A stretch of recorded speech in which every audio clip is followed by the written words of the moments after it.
Hello बच्चों and welcome to my channel concept ही concept. आज कॉन्सेप्ट ही कॉन्सेप्ट में हम अलजेब्रा को पढ़ने की कोशिश करेंगे। अलजेब्रा क्या है, इसको क्यों पढ़ते हैं मैथ्स में, क्यों इंट्रोड्यूस किया गया है, इन सब चीजों को हम इस वीडियो में जानने की कोशिश करेंगे। ठीक है, मुझे ये बताइए, आप लोगों के दिमाग में ये चल रहा होगा कि नंबर्स की हेल्प से तो हम मैथमेटिक्स के सारे प्रॉब्लम सॉल्व कर रहे थे, है ना। हमारी डे टू डे लाइफ की जितनी प्रॉब्लम्स होती है हम सब सॉल्व कर लेते हैं नंबर्स और बेसिक अरिथमेटिक ऑपरेशंस की मदद से। Basic arithmetic operations. अब आप मेरे से पूछेंगे बेसिक अरिथमेटिक ऑपरेशंस क्या? वही प्लस माइनस, सब plus minus, multiplication, division, plus addition, subtraction, multiplication और डिवीजन। नंबर्स और इनकी हेल्प से हम अपनी लाइफ के मैक्सिमम जो भी प्रॉब्लम्स होते हैं वो हम सॉल्व कर लेते हैं। तो फिर ये अलजेब्रा अलग से इंट्रोड्यूस करने की क्या जरूरत पड़ी? तो सबसे पहले मैं ये बताना चाहूंगी कि मैथमेटिक्स के बहुत सारे ब्रांचेज होते हैं, बहुत सारी शाखाएं हैं। वो शाखा, वो ब्रांच जिसमें हम नंबर्स के बारे में पढ़ते हैं, उसकी सब कुछ नंबर्स पढ़ते हैं, नंबर्स पे ऑपरेशंस पढ़ते हैं, नंबर्स की प्रॉपर्टीज पढ़ते हैं। वो पूरा का पूरा जो ब्रांच है ना वो नंबर्स में डील करता है बस। और जो ब्रांच नंबर्स में डील करता है मैथमेटिक्स का, उसको हम अरिथमेटिक बोलते हैं। जैसे कि आप लोगों ने एक ब्रांच पढ़ा होगा या सुना होगा जिसका नाम है ज्योमेट्री। तो ज्योमेट्री में हम क्या करते हैं, डिफरेंट शेप्स, जो डिफरेंट आकृति होती है ना, हम उसकी पढ़ाई करते हैं। तो जैसे अलजेब्रा जैसे अरिथमेटिक मेरा एक ब्रांच है मैथमेटिक्स का, ज्योमेट्री एक ब्रांच है मैथमेटिक्स का, वैसे ही अलजेब्रा भी एक ब्रांच है मेरा मैथमेटिक्स का, जिसमें हम लेटर्स का यूज करना सीखते हैं। यूज ऑफ लेटर्स जिस ब्रांच में इंट्रोड्यूस किया जाता है कि हम लेटर्स का यूज मैथ्स में कैसे करेंगे और लेटर्स को यूज करके हम अपनी डे टू डे लाइफ की प्रॉब्लम्स कैसे सॉल्व करेंगे, उसको हम अलजेब्रा में पढ़ते हैं। तो अलजेब्रा क्या है?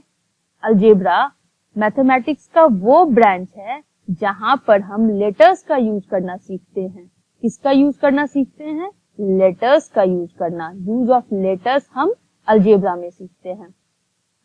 अब आपके दिमाग में ये आ रहा होगा कि जब नंबर्स से हम अपने प्रॉब्लम सॉल्व कर ही रहे थे तो फिर लेटर्स को इंट्रोड्यूस करने की क्या जरूरत पड़ी मैथ्स में? ठीक है, तो इस चीज को हम समझने की कोशिश करेंगे कि जब नंबर्स और बेसिक अरिथमेटिक ऑपरेशन से हम अपने प्रॉब्लम्स को सॉल्व कर ही रहे थे तो लेटर्स को यूज करने की क्या जरूरत पड़ी। ठीक है, तो हम इसको एग्जाम्पल्स के थ्रू समझने की कोशिश करते हैं। हम उदाहरण से इसको समझने की कोशिश करेंगे कि लेटर्स को क्यों इंट्रोड्यूस किया गया मैथमेटिक्स में। ठीक है, तो चलिए एग्जाम्पल स्टार्ट करते हैं।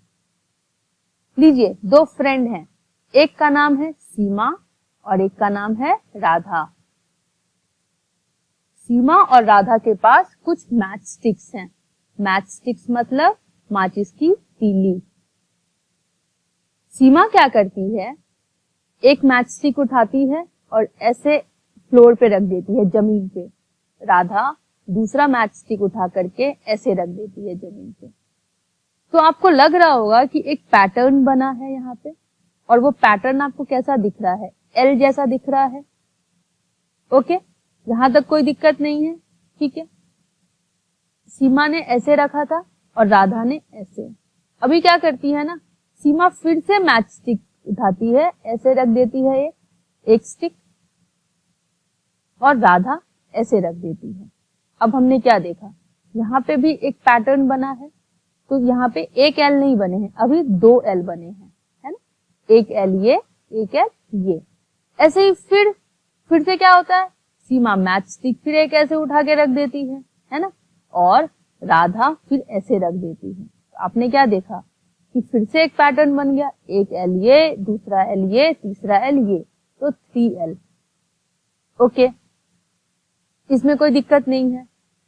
अभी राधा और सीमा का फ्रेंड है पप्पू, वो आता है और वो कहता है कि मुझे ये बताओ, तुम लोग 1 L बनाए पहले, फिर 2 L बनाए, फिर 3 L बनाए, मुझे ना 100 L बताओ, मुझे 100 L बनाने हैं ऐसे ही पैटर्न में, तो मुझे कितने मैच स्टिक्स की जरूरत पड़ेगी, नंबर ऑफ मैच स्टिक्स कितने लगेंगे। ओके, अब आप लोगों में से बहुत सारे लोग ऐसे होंगे जिन्होंने दिमाग में ही कैलकुलेट कर लिया होगा। ओके, 1 L बनाने में 2, ठीक है, 2 L बनाने में हमें 4 लग रहे हैं, 3 L बनाने में 6 लग रहे हैं। तो मैथमेटिक्स दिमाग में बहुत लोगों ने कैलकुलेट कर लिया होगा कि 100 L बनाने में 200 लग रहे होंगे। ओके, ठीक है, इसको हम अलजेब्रा से समझने की कोशिश करते हैं। ओके, तो देखिए यहां पे हम लिखते हैं number of match sticks required, ठीक है, और यहां लिखते हैं नंबर ऑफ L फॉर्म्ड। आपने देखा होगा 2 मैच स्टिक से हम 1 L बना रहे हैं। ओके, 4 मैच स्टिक से हम 2 L बना रहे हैं। अभी आपको जिनको भी इसमें प्रॉब्लम हो रही होगी वो एक बार फिर से वो जो वीडियो का पार्ट है जहां पे मैंने पैटर्न बनाया है, या मैं एक बार यहीं बना देती हूँ। देखिए, एक मैच 2 मैच स्टिक से 1 L बना, फिर एक और 3 और एक ये 4 मैच स्टिक से 2 L बने हैं, कोई दिक्कत नहीं। फिर ऐसे ही 6 मैच स्टिक से 3 L बने हैं। अब आप देखेंगे कि 1 L बनाने में हमें 2 लग रहे हैं, 2 L बनाने में 4, मतलब 2 को अगर इंटू 2 कर देंगे तो 4 मिल जाएगा। ऐसे 1 को इंटू 2 करेंगे तो 2 हो गया, 3 को अगर इंटू 2 करते हैं तो 6 हो गया, ठीक है। इसका मतलब है कि अगर हमें 100 बनाने हैं, 100 L, तो यहाँ पे नंबर ऑफ मैच स्टिक्स क्या है, तो देखिए ये एक पैटर्न फॉलो कर रहा है ना। यहाँ पे जितना भी नंबर ऑफ L है उसको बनाने के लिए अगर हम इंटू 2 कर देते हैं तो हमें पता चल जाता है number of match sticks required. तो अगर हमें 100 L बनाने हैं तो 100 को क्या करेंगे, इंटू 2 करेंगे तो 200 हो जाएगा। अभी हम क्या करते हैं कि मान लीजिए कोई एक रैंडम नंबर लेते हैं। रैंडम नंबर कहने का मतलब ये है कि अगर मैं 100 बोलूं तो 100 एक फिक्स्ड वैल्यू है, 100 की वैल्यू चेंज नहीं हो सकती है, 100 कांस्टेंट है, पढ़ा होगा आपने। इसकी वैल्यू जो है वो कांस्टेंट है, वो फिक्स्ड वैल्यू है। अगर मैं 3 बोलूं तो 3 को आप 4 नहीं बोल सकते, 3 ही रहेगा। तो इसकी जो वैल्यू है ये फिक्स्ड है। तो ऐसे नंबर जिसकी वैल्यू फिक्स्ड रहती है मैथ्स में उसको हम कांस्टेंट कहते हैं, ठीक है। और ऐसा नंबर जिस कोई भी वैल्यू ले सकता है, ठीक है, 1 ले लिया, 2 ले लिया, 3 ले लिया, 99, 100, 1000, 1 लाख, 5 लाख, कुछ भी ले सकता है। तो कुछ भी जो नंबर लेता है ना उसको हम लेटर से इंट्रोड्यूस करते हैं, उसको हम क्या बोलते हैं, लेटर की हेल्प से हम उसको डिनोट करते हैं। ओके, जैसे मान लीजिए हम यहाँ पे लिख दिए M, तो M क्या हो गया, मेरा एक लेटर है, लेकिन कहीं ना कहीं अंदर ही अंदर हम M एक नंबर को अपने साथ रखा हुआ है, एक नंबर को अपने साथ रखा हुआ है। हमने M तो बोल दिया, अभी M कुछ भी ले सकता है। अभी वो पप्पू बोलेगा कि मेरे को 200 बनाने हैं, 200 बनाने हैं क्या, L, 200 L बनाने हैं। तो मैंने क्या किया, 200 यहां रख दिया, ठीक है। अब मैच स्टिक्स कितना लगेगा, तो इंटू 2 तो 400। अभी पप्पू बोलेगा कि 400 बनाने हैं, तो मैंने यहाँ रख दिया 400 और इंटू 2। अभी क्या है ना, मेरे पास इतना टाइम नहीं है कि मैं पप्पू जितना बार बोलता रहेगा ना उतना मल्टीप्लाई करके ना करती रहूं। तो मैंने पप्पू को क्या बोला कि देख, तू अपनी मर्जी से ना कितनी भी L बना सकता है, लेकिन L बनाने के लिए तुझे उतनी मैच स्टिक्स लगेगी ही लगेगी, ठीक है। तो मैंने पप्पू को क्या बोला कि देख, मैं ना तुझे एक रूल दे देती हूँ। रूल क्या रहेगा कि देखो number of match sticks required equals to 2 into number of L formed. कोई दिक्कत? पिछली में देखिए ना आप, नंबर ऑफ मैच स्टिक्स जो है 2 है, वो 2 कैसे आया? नंबर ऑफ एल फॉर्म्ड को क्या किया हमने? 2 से मल्टीप्लाई किया, तो नंबर ऑफ एल फॉर्म्ड को हमने यहां भी 2 से मल्टीप्लाई किया है। ठीक है, अब हम अपनी सुविधा के लिए, किसके लिए? अपनी सुविधा के लिए, for our own convenience, for our own convenience, मैंने लिख देती हूँ यहाँ पे, क्योंकि ये बहुत इंपॉर्टेंट है ये point. For our own convenience मतलब हम अपनी सुविधा के लिए, तो जो पूरा का पूरा नंबर ऑफ एल फॉर्म्ड हुआ है ना, इसको हम एक लेटर से डिनोट कर देते हैं, एम। मतलब हम एम जब भी बोलेंगे ना, इसका मतलब होता है नंबर ऑफ एल फॉर्म्ड। और मैं पप्पू को क्या बोलूंगी कि भैया ऐसा है कि number of match sticks required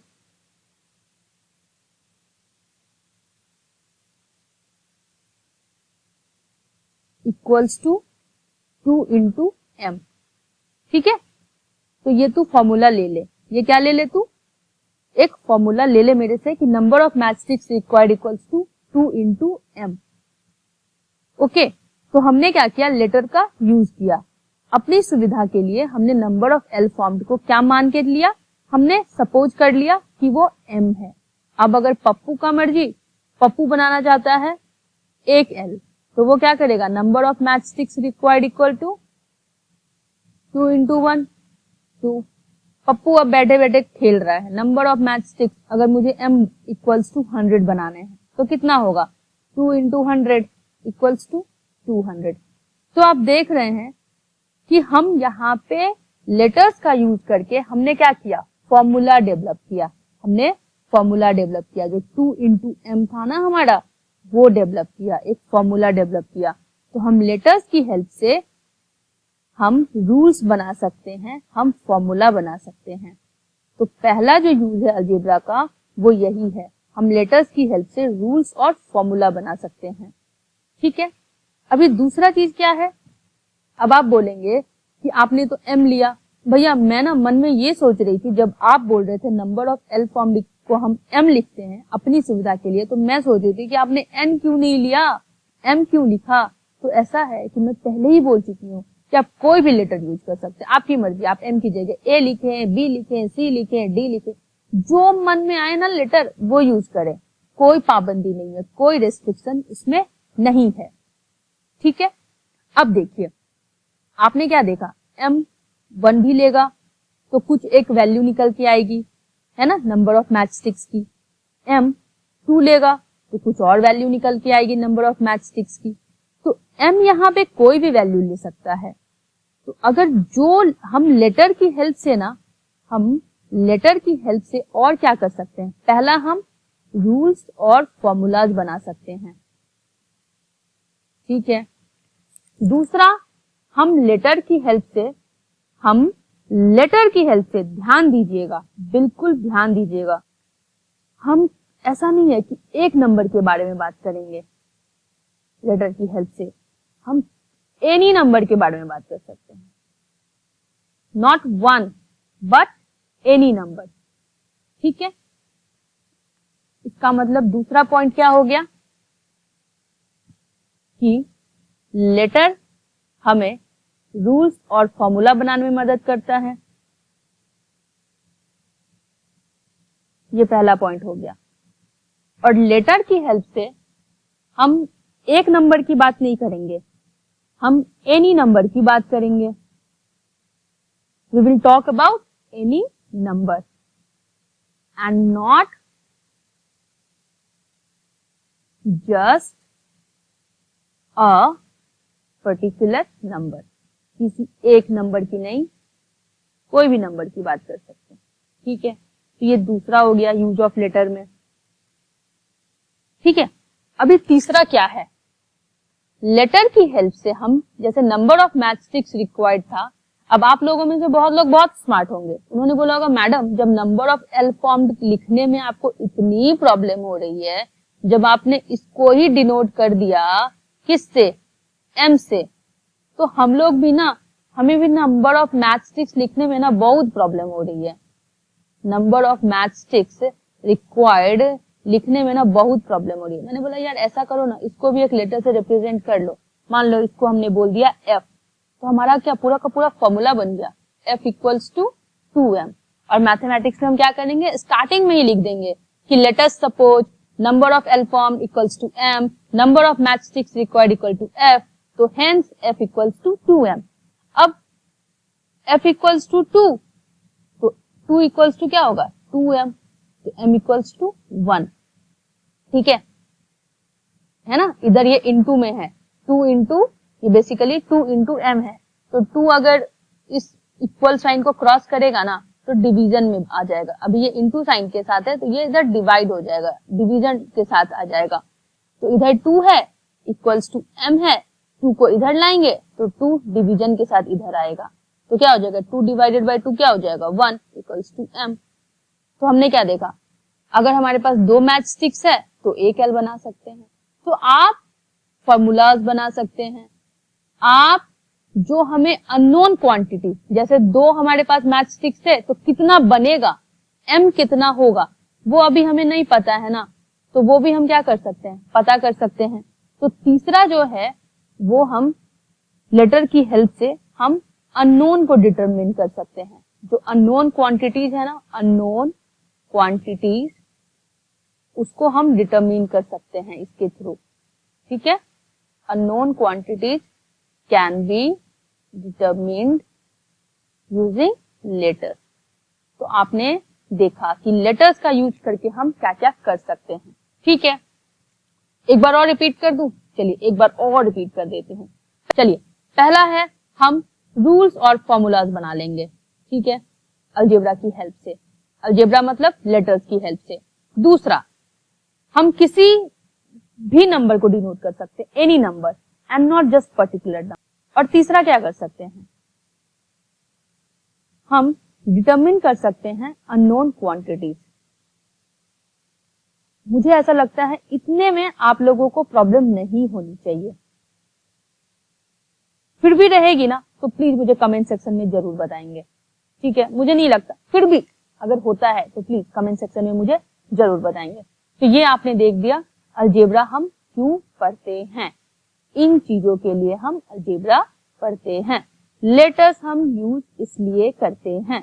तो अलजेब्रा हमारा एक ऐसा ब्रांच है मैथमेटिक्स का जिसमें हम यूज ऑफ लेटर्स की पढ़ाई करते हैं, स्टडी करते हैं। ठीक है, study of use of letters is known as algebra. चलिए, इतना समझ में आ गया। तो अब हम नेक्स्ट वीडियो में कुछ क्वेश्चंस लेंगे अलजेब्रा से। ठीक है, मिलते हैं आपसे नेक्स्ट वीडियो में। Thank you.